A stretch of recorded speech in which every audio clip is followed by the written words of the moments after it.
Семейде номер 1 қалалық емхана алдында орналасқан дәрігерлер скверінің салтанатты ашылып өтті. Іс-шараға облыс әкімі Нұрлан Оранхаев, дәрігерлер, денсаулық сақтау саласының ардагерлері, студенттер, қала тұрғындары және бұқаралық ақпарат құралдарының өкілдері қатысты. Жаңа сквер жайлы демалыс орны ғана емес, сонымен қатар жергілікті тұрғындардың белсенді өмір салтын насихаттайтын кеңістік болмақ.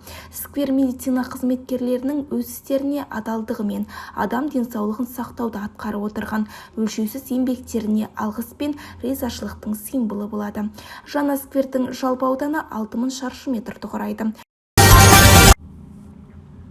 Қытайдың Тяньцзин қаласында балалар мен жасөспірімдер арасында кикушин каратэден әлем чемпионаты өтті. Оған әлемнің 35 елінен 500-ге жуық спортшы қатысты.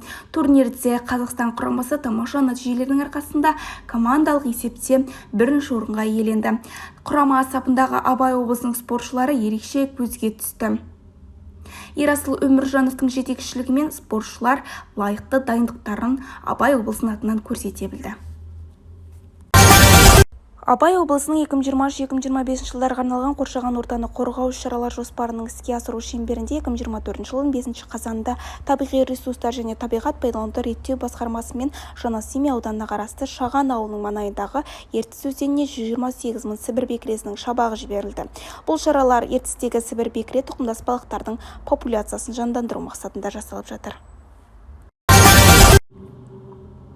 Ұстаздар күні мерекесіне орай Ақордада Қазақстан Республикасы президенті Қасым-Жомарт Кемелұлы Тоқаев еліміздің ұстаздарын кәсіби мерекемен құттықтап, жұмыстарына шығармашылық табыс тіледі. Солардың ішінде Семей қаласы Жүсіпбек Аймауытов атындағы орта мектептің математика пәнінің мұғалімі Тегей Наталья Владимировна да болды. Білікті ұстаз Наталья Владимировнаға Қазақстан Республикасы президенті 2024 жылға 4 қазандағы жарлығымен Қазақстанның еңбек сіңірген ұстазы құрмет атағы берілді. Жаңалықтар легі осындай. Сіздермен бірге болған Сымбат Қайратқызы Семей Таңы YouTube арнасына тіркеліп, маңызды жаңалықтардан хабардар болыңыздар.